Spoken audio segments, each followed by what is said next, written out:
The broadcast is now starting. All attendees are in listen-only mode.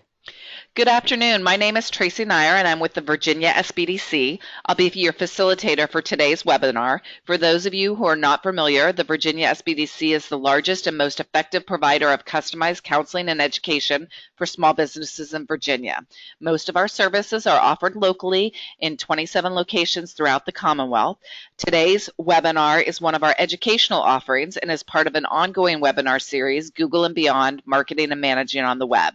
Today's topic is lead generation on the web for small businesses. All of our Google and Beyond webinars are presented by Ray Sidney Smith, a web and mobile strategist, author of Solo Mo Success, Social Media, Local, and Web Small Business Marketing Strategy Explained, and president of W3 Consulting. If you have any questions during the presentation, please type those questions into the question window, and Ray will do his best to answer them. Without further ado, here's Ray Sidney Smith. Thank you, Tracy, and thank you to the Virginia SBDC Network for having me here on this webinar series. As Tracy said, today we're going to be talking about lead generation on the web for small business and just a couple of housekeeping items. One, we were having a little bit of audio issue earlier in testing, so if for some reason you don't hear me or something's missing, please let Tracy know in the chat window, and I will be happy to repeat myself. If you have questions, feel free to ask them now. Put those questions in with Tracy, and she will either interrupt me during, if necessary, the time frame, or I will leave a little time at the end for Q&A. All right. If you have questions afterward, I'll have my email address on the final slide. But if you'd like to ask questions along the way, feel free to tweet at me at W3 Consulting, hashtag it beyond Google, and I'll be happy to answer those questions after the webinar as well. Go ahead and follow at Virginia SBDC, and that way you can learn about new programs and other information that the network shares with you all about future webinar topics as well as other information. All right, so with the housekeeping out of the way, let's talk about the agenda for today. Today we're going to be talking about why practice lead generation on the web in the first place. And I think it's really important for all small businesses to do this, and I'm going to explain why. How to convert website traffic to sales, because many small businesses don't understand how those two pieces fundamentally work together, right? Sales is tough offline, and sales is a little bit less difficult online, but you just have to know how. And that's really built into the technique that I'm going to show you today, and the generalized technique that you can then customize, and the tactics for what's called sourcing and capturing, and to some extent nurturing leads for your business into current customers so that you can make money, right? Because it's business. We'll talk about some tools you can use. So we'll go over some of the tools that I just sort of my top 2 or 3 tools for each of the categories within sourcing and capturing that we'll be talking about today. And then, as I said, I'll leave some time for Q&A at the end. And I'll have my contact information on the final slide. So if you have any questions after today, feel free to just reach out, and I'll be happy to lead you to other resources or answer the question if I'm able to. So why practice lead generation on the web? I think this is one of the most important questions that needs to be answered for every small business as they start. And this really comes down to a fundamental reality for you all, which is that the buyer journey today is not beginning with opening up the yellow pages. I mean, when is the last time you opened the yellow pages? In many jurisdictions, there are no more yellow pages that are actually published, and that means that people are turning to the World Wide Web in order to start their buying process, whether that's for sneakers or for professional services. The reality is that people are going to their phone and primarily going to Google, right? That's 80% of the search worldwide, and looking for products and services online, okay? I can't say this enough. That is where the buyer journeys most often than not begin. And even if they research online, they also buy offline. So that does not mean that you need to be selling online. That does not mean you need to have e-commerce, which is web-based, a web-based sales platform, which we've talked about in past webinars. Okay, this is not about e-commerce. This is about the fact that no matter what you sell, whether it's professional services or products, your the buyer's journey are turning to the web to start the process. And you want to be there when they're looking, right? That just makes sense. And so there's this other part to the world, which is that the web, the World Wide Web, the 3 W's stand for World Wide Web, right? And hence why W3 Consulting is 3 squared, World Wide Web, right? So the World Wide Web is implicitly anonymous. We presume that when we go on the web, and I say implicitly because, you know, there is to some great extent the ability to get information from people, but you frequently, I mean, for the most part, 99% of the time when someone browses to your website, you do not know their name, address, and phone number. You just can't pick up the phone and cold call them just because they visited your website, right? So the World Wide Web is implicitly anonymous, and therefore we don't know the people who are coming to us, but we want to. And that's where lead generation comes into play. So what we can do now is we can stop the cold calls, we can stop the cold emails, we can stop the networking events, maybe, and really turn to the web to be able to create a soft sales process that's pulling people closer to you instead of pushing advertising primarily to them. And I'll talk a little bit about advertising today because it is one side of the equation that you can use, but we really want to pull people closer to us than we want to push advertising and push marketing at them, okay? So today is really going to be about pull marketing and how we use that in lead generation. So I'm going to skip those. All right, so what we want to talk about in terms of an overview of lead generation, I've created a little bit of a visual so that we can go over some of these points. And I just wanted to go over this so that you have an idea. Hopefully all of you can see my pointer here. But we basically have the potential clients, right, that come in to the sales funnel, right? And so we have top of the funnel here, and we have middle of the funnel, and then we have bottom of the funnel. And I'll be talking about that as we sort of talk our way through this this concept, okay? So potential customers, they come into contact with your website in some way, shape, or form, and that's the funnel. And as they make their way along the process, they come into contact with other technology, and then eventually they become paying customers. Yay, okay? The way in which we do that in terms of lead generation is we look at 2 different types of content. We look at sourcing content, which is on the left-hand side here, and then capturing content or capture content on the right-hand side here. So let me explain a little bit about what this means, and then I'll talk about the process.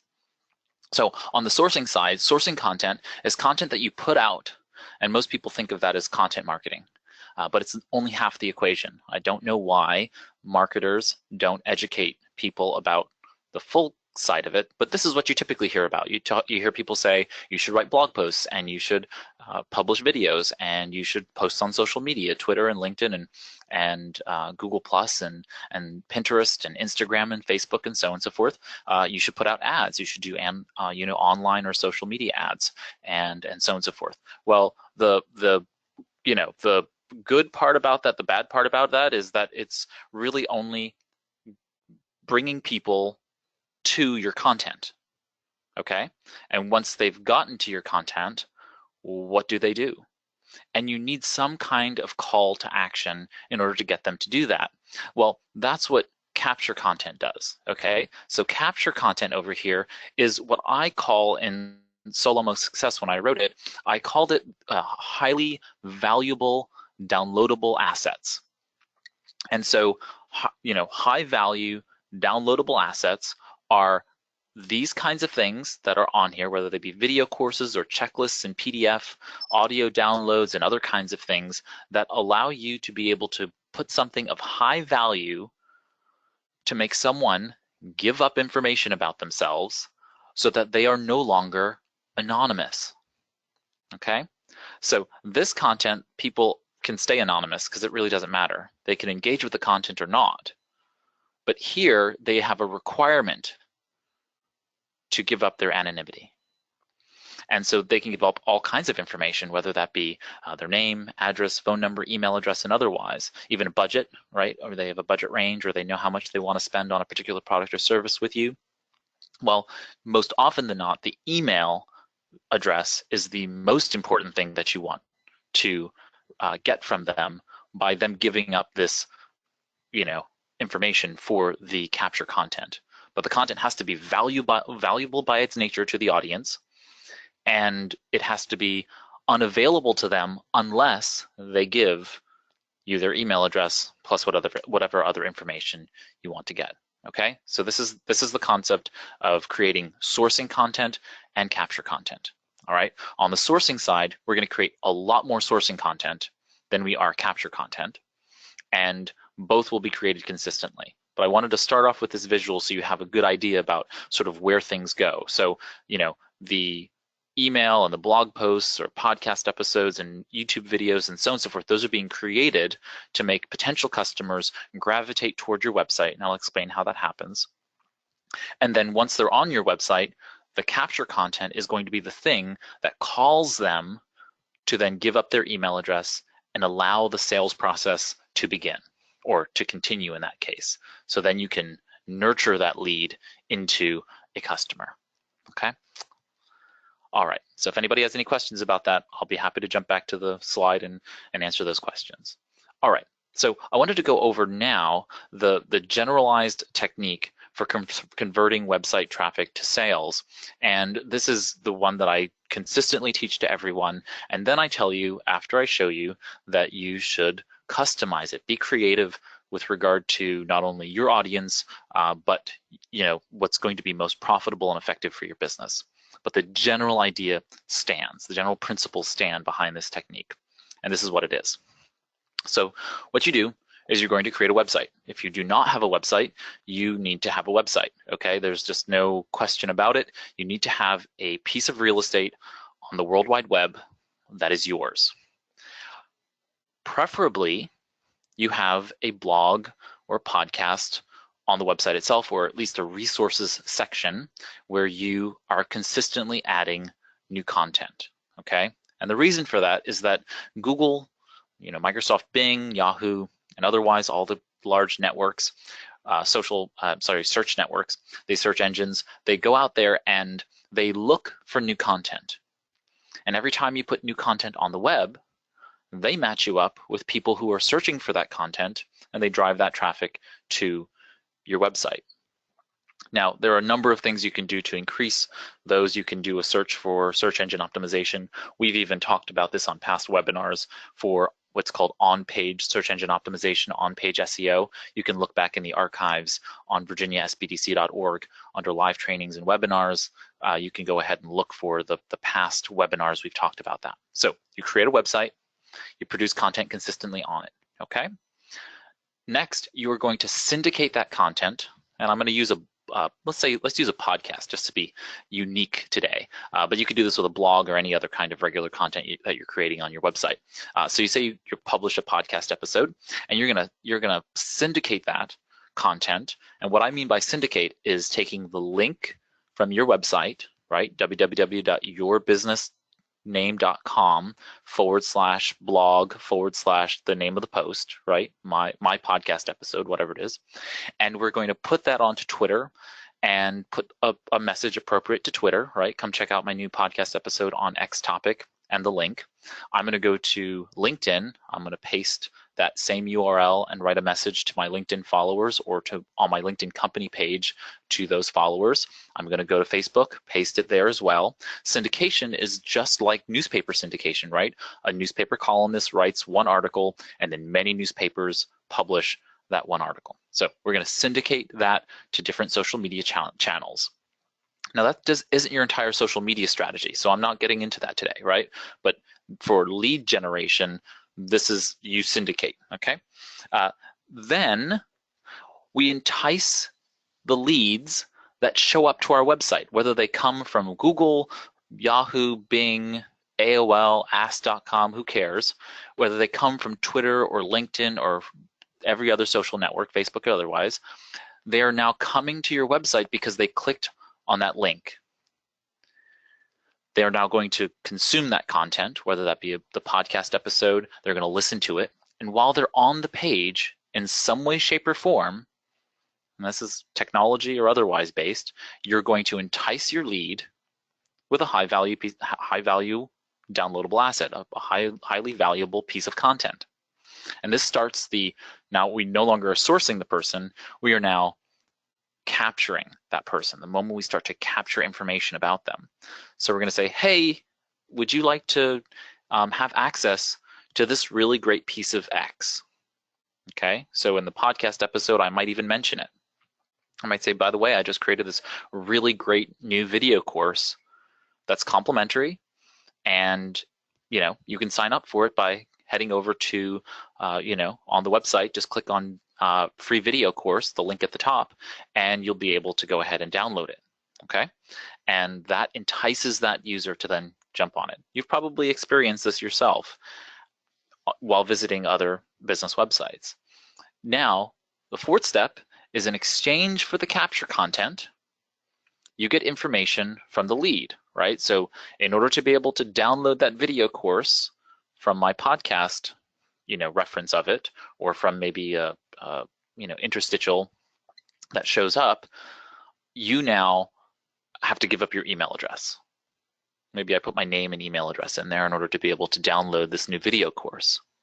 And what I'm going to do now, once I've given up my name and email address, I've in effect signed up for your email newsletter or your email marketing list. It doesn't have to be a newsletter, right? You don't have to send out a newsletter every week or every month to be able to continue to capture email addresses to be able to market to people, okay? Or to sell to them.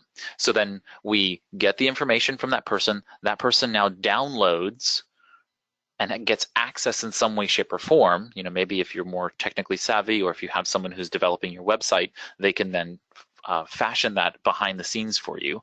For most people, I generally say the content that you're creating actually won't live on your website. Okay, so this is a really important point. You do not want Google indexing your high-value content. Those high-value downloadable assets are not to be on your website. Okay, unless you have someone very, very sophisticated who's working on your website and is well aware of what they're doing, they're likely not going to be able to no index, no follow to the point of me being comfortable with hiding that content from someone until they give up their email address. Okay, because I know I can search your entire website and find any documents that I want to. So even if you tell Google not to look at it, I can still probably find it. So if that's the case, then you really don't want to put things on your website. So unless you have a really sophisticated web developer, just do not put it online. You're going to put it in a cloud storage service like Dropbox, Google Drive, OneDrive, or otherwise. Okay, and that means when they sign up for the give up their email address, you're going to now email them a link to that resource. So if it's the video course, maybe I take all the videos and put them in a zip file, put them into Google Drive, and now I take the link to the zip file that's sitting and living in Google Drive, which is, only with the link can I get to that access to that document, to that file, and it's not indexed by Google or any other search engines. Okay, now the person signs up for the email, they confirm, and then they get an email in their inbox that says, hey, you've signed up for this email newsletter, and you now have access to the video course that you signed up for. Okay. Number 5, now you have their email address, you have their contact information. Maybe they give up their phone number. If you're a high phone capacity business, maybe they've given up their phone number as well as their email address. So now you can follow up with them both by phone and email. Okay, and now is the time to start nurturing that relationship. What is the sales process involved in doing that? And I don't go into that here. I don't go into nurturing because in lead generation, nurturing is a whole other aspect of the world that you need to figure out how your sales process works to bring someone on board, right? And that's going to be different for every industry and every business. And that means number 6, you can go for the sale, right? Now is the time to ask once you've nurtured the relationship.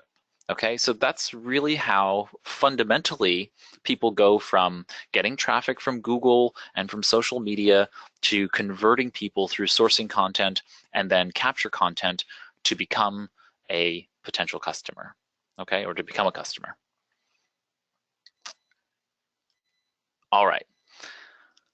When we talk about sourcing leads on the web, there are many different types and ways of doing so. And so what I wanted to do was I wanted to cover the ideas behind creating sourcing content and capture content. And so number one, as we talk about sourcing leads on the web, we need to be able to create sourcing content, okay? And so the idea here is that if we go back to that original list of things, there are a number of different sourcing contents that are available. I'm actually going to jump back to it just for the sake of it. And so let's go back to, oh, I jumped too far ahead. So our sourcing content is the stuff on the left-hand side here, okay? So on the left-hand side, to create consistent content, we really need to think about what those things are. One example is email. Now you think, well, email is actually what people get after they've given up their email address. However, if you're sending a regular email newsletter, you can actually take the content of that email newsletter and then make sure that you, if you're like giving away, coupons or sales or anything like that, make sure that you give some kind of limitation to the length and other, issues related to sales or timely kinds of content within an email newsletter, right? Because you typically send things that are timely in a newsletter. You're going to take that content and you're going to create a section on your website that is resources or email newsletters, or basically a page under resources that says email newsletters, and you're going to start to create new pages for every email you send out to your audience, so that it starts to create an archive of new pages on your website. Okay, so it's almost like its own version of a blog, but they're email newsletters. And so that content, instead of being static and only received by the people who you have on your email list, so say you have 100 people on your email list, well, you're not going to get more people on your email list without giving them a little taste of what those emails are all about. So by putting them on your website, people are able to find them, browse them, look back at old data, and people who have signed up for your email newsletter and have not yet activated as clients or customers, they can go back to the archives. Instead of having to search their email, they can then go back to your website, browse that, and that gives you the additional opportunity that when you put out a new piece of capture content, you can then prompt them with it, right? Hey, we've just put out a new webinar that we've archived. Would you like access to it? Okay, great. And now in order to have access to it, they're already signed up for your email newsletter, so maybe you ask them for some other piece of information to confirm that, and now you know who that person is, that they've now had a felt need for the information that was on that webinar, and now you can go ahead and approach them with more information. You're given more data, which is better arms to now go and make the sales attack. Okay, so email's one that's really, really powerful. Blogs, podcasts, and YouTube videos.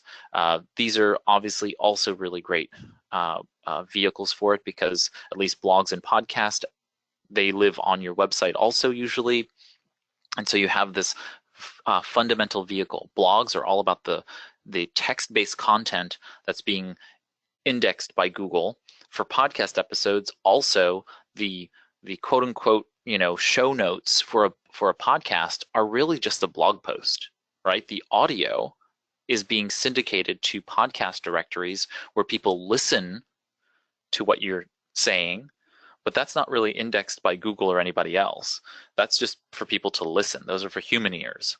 The text associated with a podcast is where the search engine growth happens, which actually brings people to your podcast episode individually.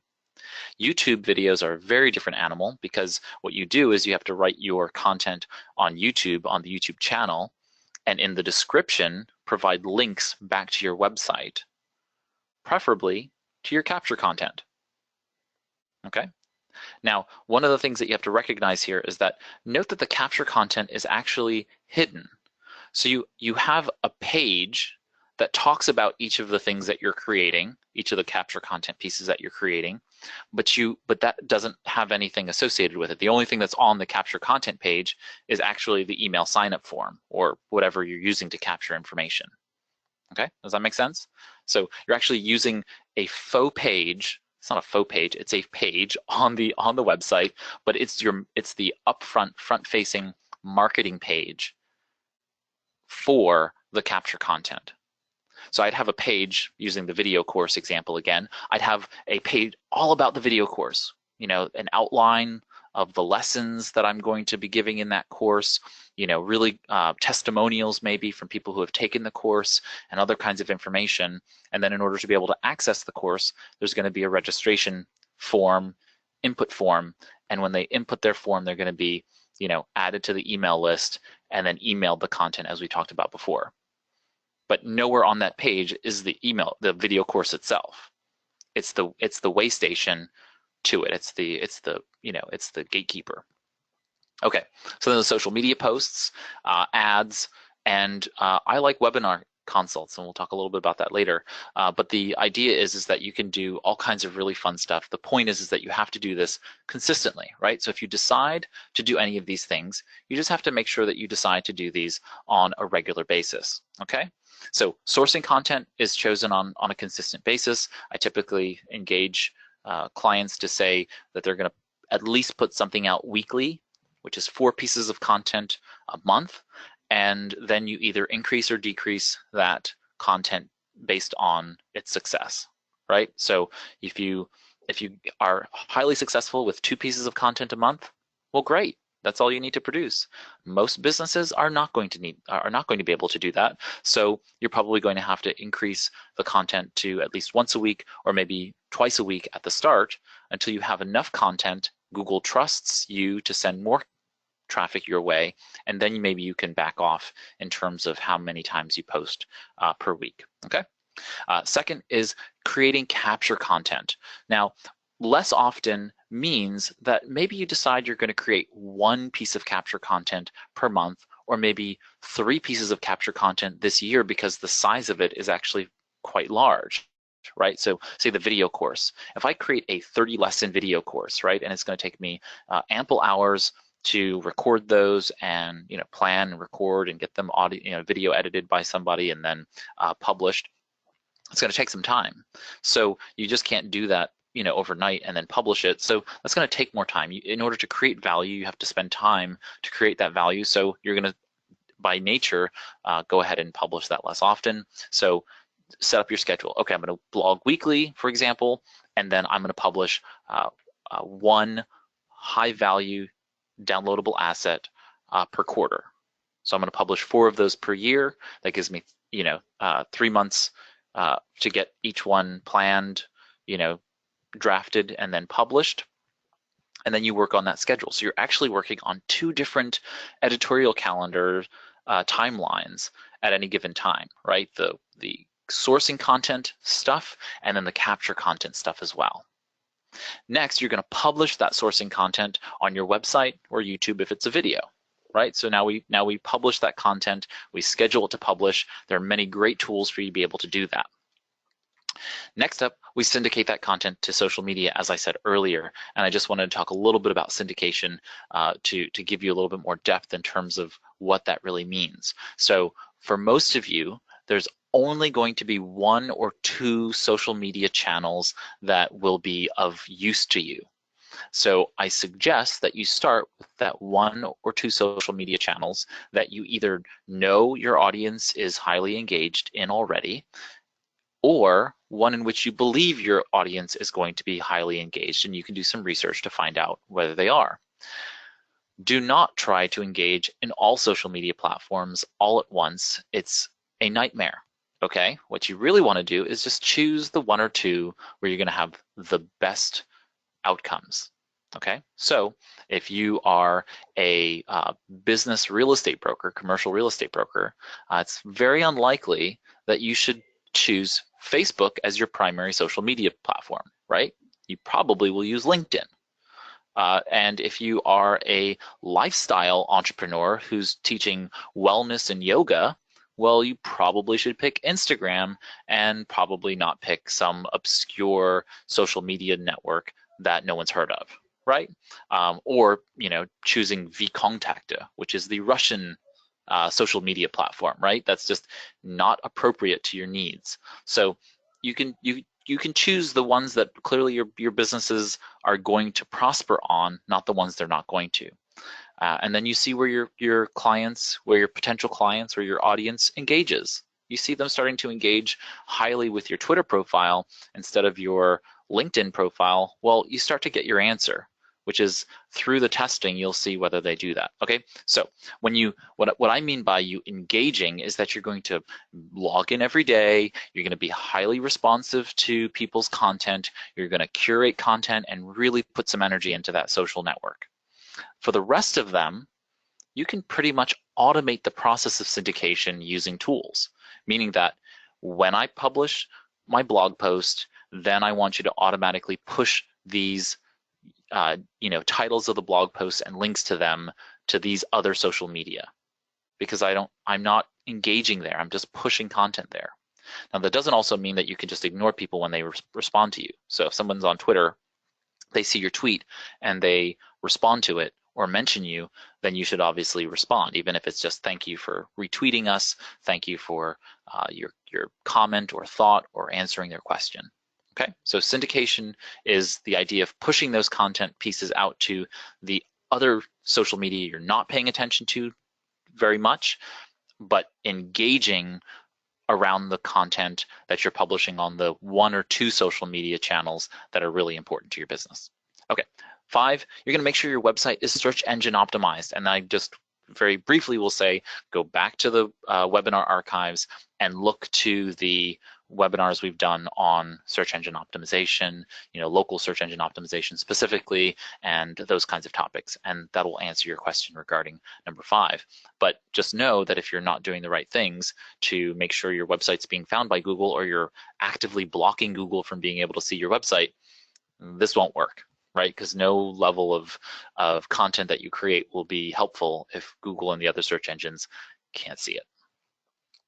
Okay, so here goes some tactics, sort of doubling back on blogging and podcasting and so on and so forth, but I wanted to talk about some options you have. One that I really like is just having on your website the option of video or audio-based consultations. So what this means is that you can have a telephone consultation available to people, and or you can use video conferencing technologies to be able to, which are free or very low cost, to be able to engage with customers online without you having to meet with them face to face. And this depends on whether or not you have a business where they have to eventually meet you online, but people's schedules are busy. People like the idea of being able to just pick up their phone and see your face, talk to a real person, at least hear you if it's a telephone-based conversation, and really have someone live interact and engage with them. I take this one step further, and actually on our website, we've just recently activated a tool called Olark, which allows people to chat with us in real time. And most of the time, I have Olark activated on my mobile phone. So when someone goes to my website and clicks on the little Chat with Us Now button, they're pinging me on my phone so that I can immediately respond to them and engage with them. So it gives them just this, direct access, which is really nice. It's really great to have a lead that, I've spent a lot of energy to get somebody to my website, right? I've done SEO and I've done sourcing content and I've done lots of social media engagement and I've done lots of seminars and workshops and so on and so forth.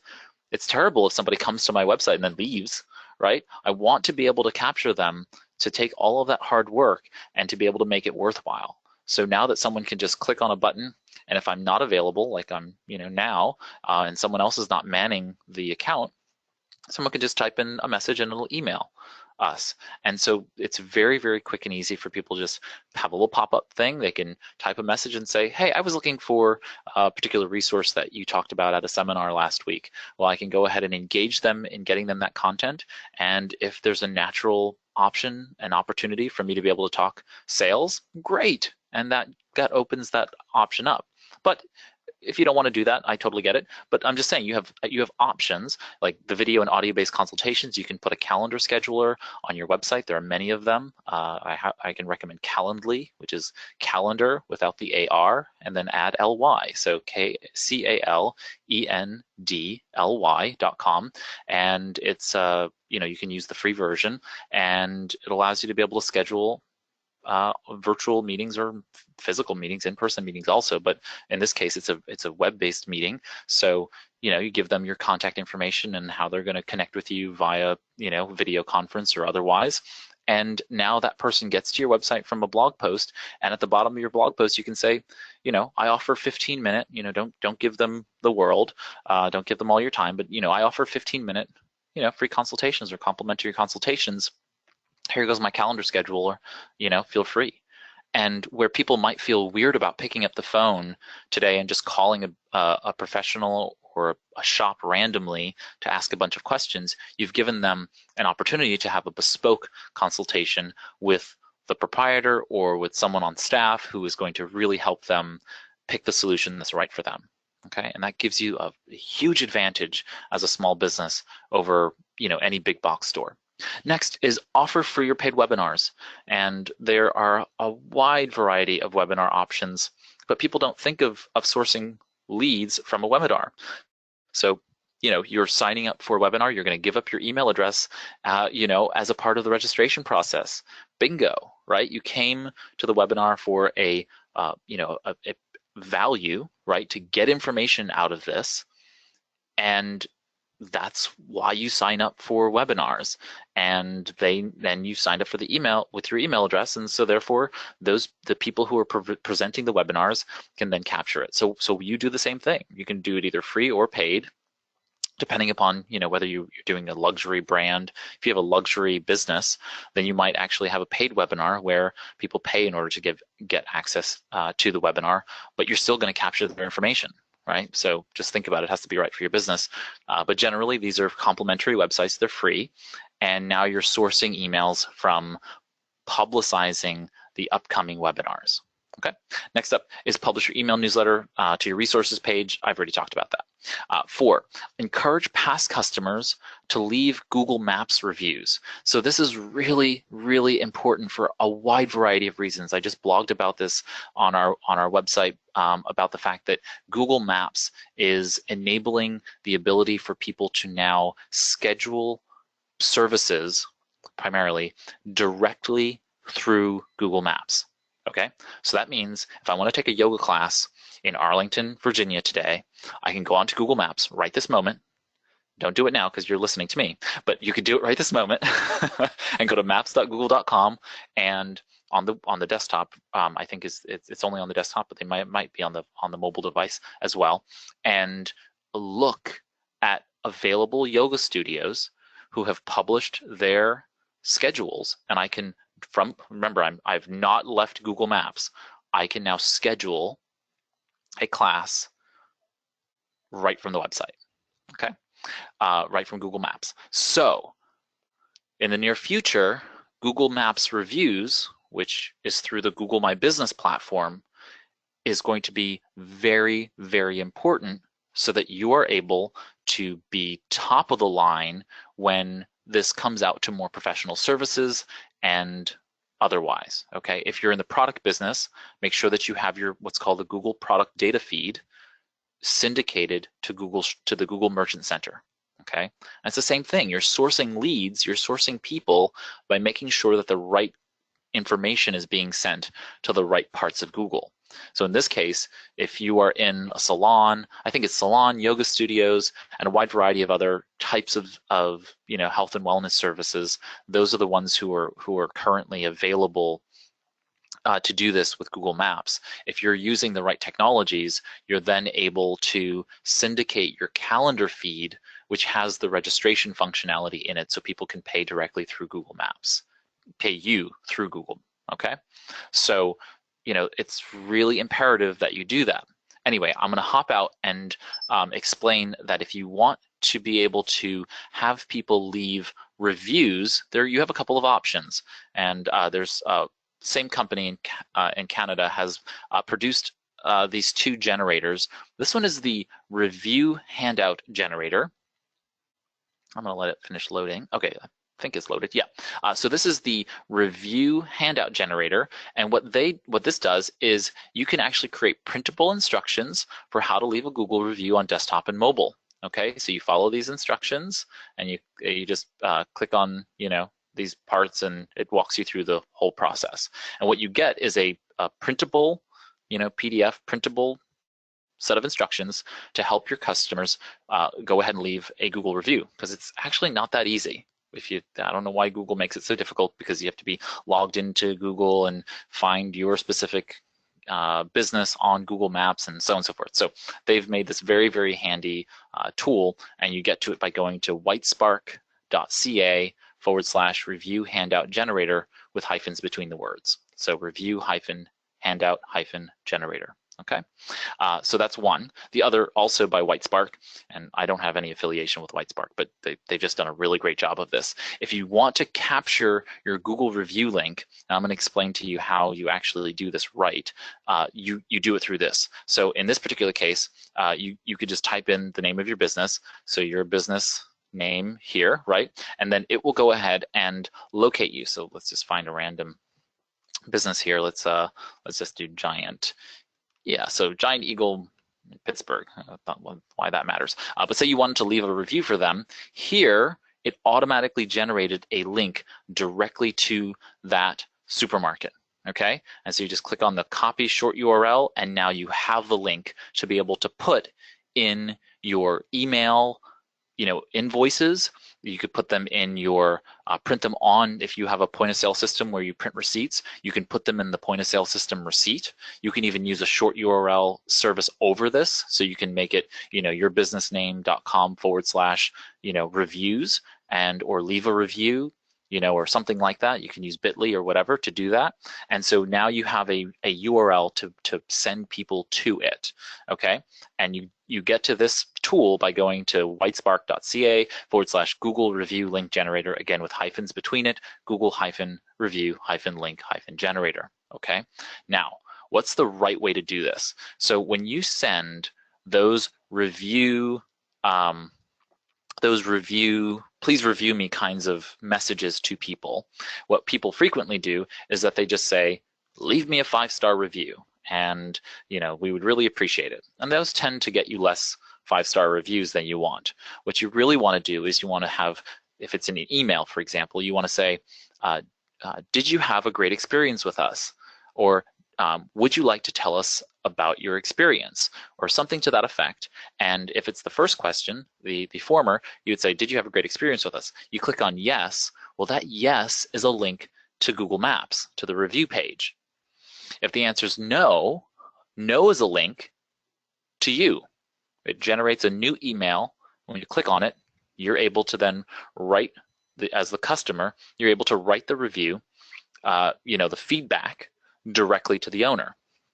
And that way you can deal with the issue. You can make that customer who's unhappy happy, and then send him to the review page once they're rectified, once the situation has been fixed. Okay, so you don't want to send the no's to Google reviews. It's just a subtle behavioral intervention, but it's very, very potent, right? Because it allows you to get feedback.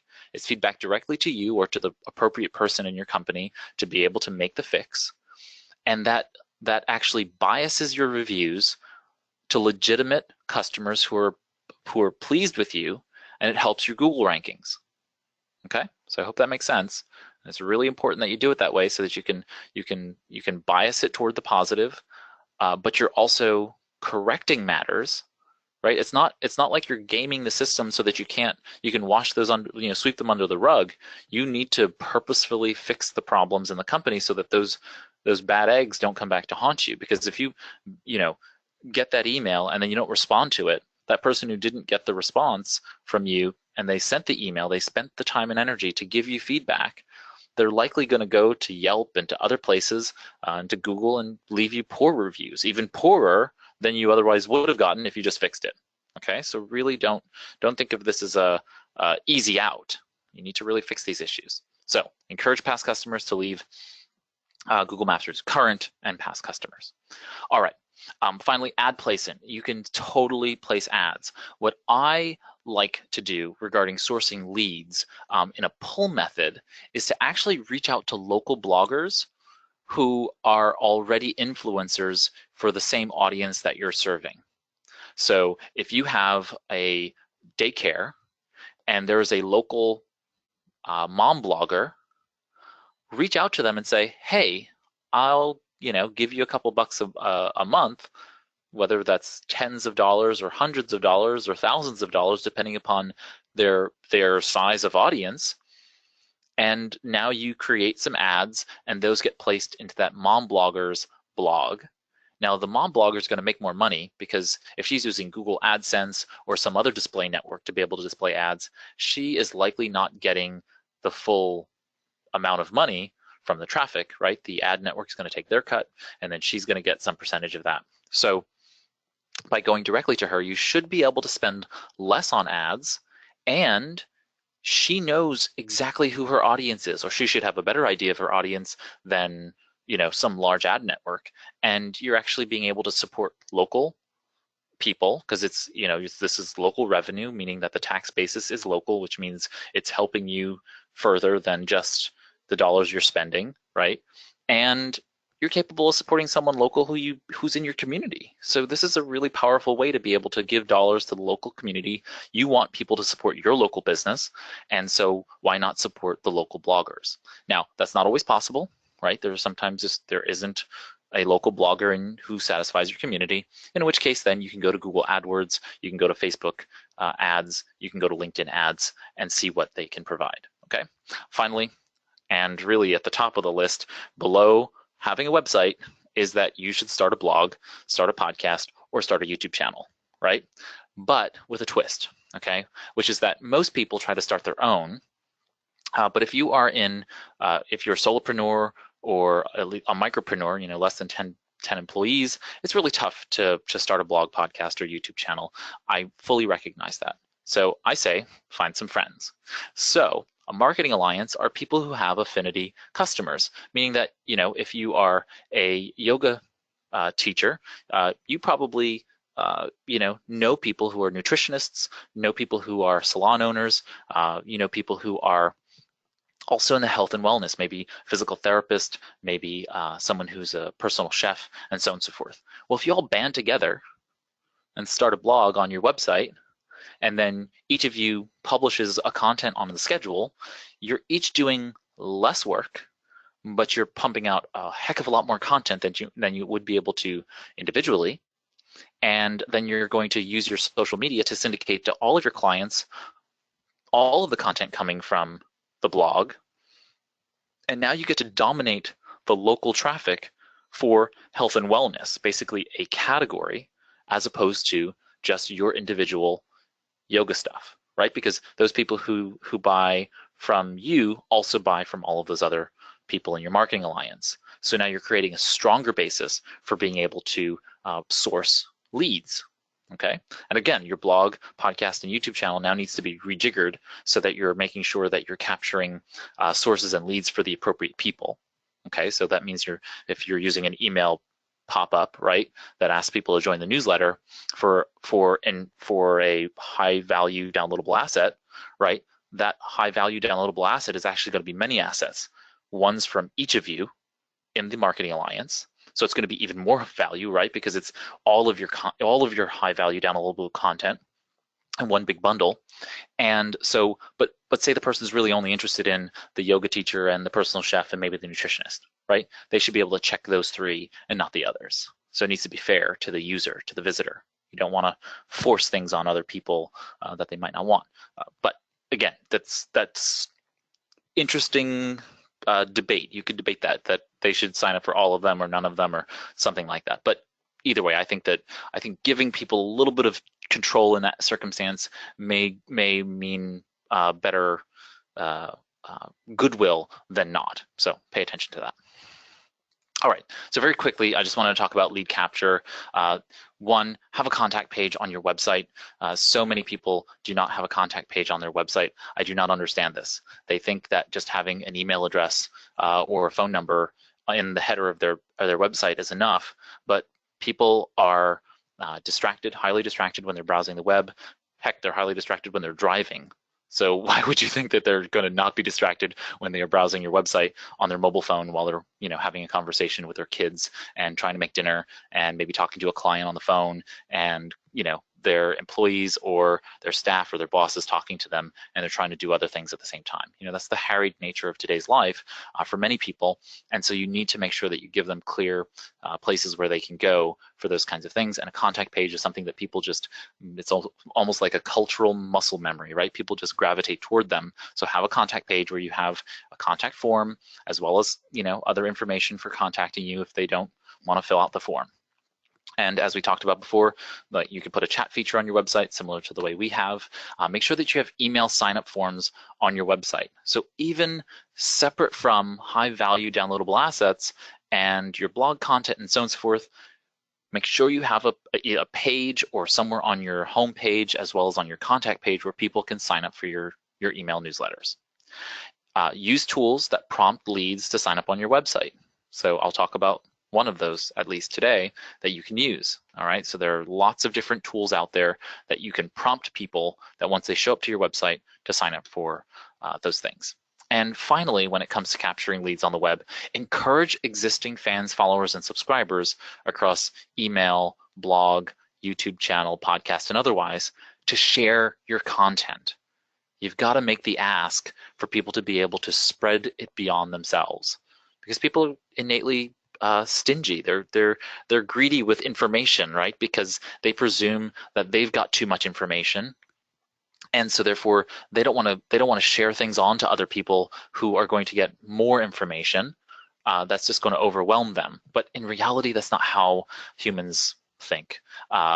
It really does require other people to refer things that they find important, which adds value to it when we receive it. So we have this sort of obtuse perspective that, at least a good majority of the people that have been polled over time believe that they shouldn't share things with other people. Primarily email forwarding, by the way. It seems like email forwarding is kind of gauche, but many email marketing software now have functions for being able to forward email, and that email then facilitates having that person add themselves to the email newsletter as well. So there are some ways around even the gaucheness of of forwarding emails, but don't worry about it. You should figure out what works for you and go ahead and make it happen. Okay, so I just want to go over some tools we can use, and then we'll open it up to Q&A. So number one is on the sourcing side. There is Google My Business. So as some of you probably know or may not know, I'm the Google Small Business Advisor for productivity. So that means I cover the productivity software products that Google provides you. And so the primary one, of course, is G Suite, which is formerly known as Google Apps for Work. But another big part of my championing work is teaching people about Google My Business. And so that is the product that sits on top of Google Maps, and you can publish your business listing there on Google My Business if it qualifies. And then you can also do some really cool stuff. You can put videos up there, photographs of your business. You can correct information that might be incorrect about your business, and you can actually publish small little short updates so that people know what's going on with your business. So if you have an upcoming sale, or if you have an upcoming event or something like that, you can actually publish that there on Google My Business. So when someone is on Google Maps, they'll get a little notification when they click on your business that you have a new piece of information that you'd like to share with them, and they'll be able to see your upcoming event, your upcoming new high-value downloadable asset, for example, and you can source leads through Google Maps. Next up is YouTube Live and Facebook Live. So if you're going to do webinars, you can create some kind of interstitial, basically a page on your website where people sign up for your email newsletter, and then you can send them a link in the confirmation email to the YouTube Live link. Okay, so that they're giving up their email in order to attend the webinar, and that's all free. You can also use the same concept with Facebook Live, and you can also use other products like GoToWebinar, like we're using here for this webinar. You can use many other products that facilitate and are full-fledged webinar products. You can do consultations using Skype, Hangouts, which the enterprise equivalent, the one within G Suite, is called Meet, so Google Meet, and Zoom. Zoom is a new product that's kind of come out onto the market, but Zoom provides you with up to 40 minutes free per Zoom meeting. So you can do a virtual conference meeting, and it's completely free. Go to zoom.us and sign up for a free account. And so if you're giving away free 15-minute consults, that's no big deal, right? Because it's well under 40 minutes. So even if you go over, to 20 minutes or even 25 minutes, you're still well within the 40-minute period, and you can host that Zoom meeting right there. It makes it very easy for people to attend. There's just a link. It handles the entire installation and facilitation of the process of getting people into the meetings. So you can check it out. Okay, then for email marketing software, my top 3 contenders always are Constant Contact, MailChimp, and MailerLite. And so they're email marketing software. All of them have free trials or free versions that do most of what you need to do. I will say that MailerLite, they provide you free and full unfettered access to the software for under 1,000 subscribers. Unlimited numbers of emails per month and yada, yada, yada, but you get full access to the software, which I really like. MailChimp is a free lifetime version for up to 1,000, but you have a limited set of tools that you can use, and I think Constant Contact is a free trial. Okay, then continue on sourcing. I already talked about this: Google AdWords, Facebook ads, LinkedIn ads, and then finally Hootsuite. So if you go to w3cinc.com/Hootsuite, you'll get a free trial to the software, and you can use the free version completely, and you can also upgrade to Pro and other and Enterprise if you need to, but just start with a free version, and you can go in there and syndicate your social media posts from your blog posts or podcast or whatever through Hootsuite. Most people don't know this is available, but you can go into the RSS Atom feeds and take the RSS feed of your blog or your podcast and put it into Hootsuite, and then every time you post, it will just push it out to Twitter or LinkedIn or your LinkedIn company page or Google Plus or Facebook page or otherwise. Okay, so it's very, very handy and free. Okay, so check it out. All right, from the capture side, most people ask me about this, which is how do you get that pop-up for the call to action for people to go ahead and sign up for a newsletter on a blog post? Well, we use SumoMe, and SumoMe is a tool that has a bunch of very, very fancy technology behind it. But basically what it does is it looks for when someone is trying to leave the website, and then it pops up a little window and says, hey, would you like to join our email newsletter? In your case, you're going to decide whether that's what you want, whether just to join your email newsletter or to give them a piece of capture content as the nugget. Please sign up for an email newsletter, and basically in payment for that, you'll be able to get this high value downloadable asset. Okay, and then as I talked about at the beginning, you're not putting these high value downloadable assets on your website. You're putting them in a cloud storage tool like Google Drive, OneDrive, or Dropbox. These are pretty much the top ones that work really well for storing capture content. Okay, so we've talked about where potential customers come in through sourcing content and capture content, and at this point I'm going to turn it over to Tracy. So if there are any questions, we can go ahead and answer those, and then we can close out. Okay, thank you, Ray. Right now we don't have any questions, so I'll go ahead and close out the webinar. If you have questions, please type those into the question window while I'm closing out. Thank you all for participating today. Today's webinar was recorded and it'll be posted on the Virginia SBDC website under live webinars and recordings. Tomorrow you'll be receiving a follow-up email on the webinar, and there'll be an evaluation link in that email. Please help us to continue to improve our webinar series by taking the time to complete the evaluation. If you'd like to fill that out now, I did post that in the chat window. Our next webinar is October 5th, Backing Up Your Business Data on the Web. Ray's put up his contact information on the screen. Oh, I did. If you would like to follow up with Ray, his email address is on the screen there. So thank you all for attending today.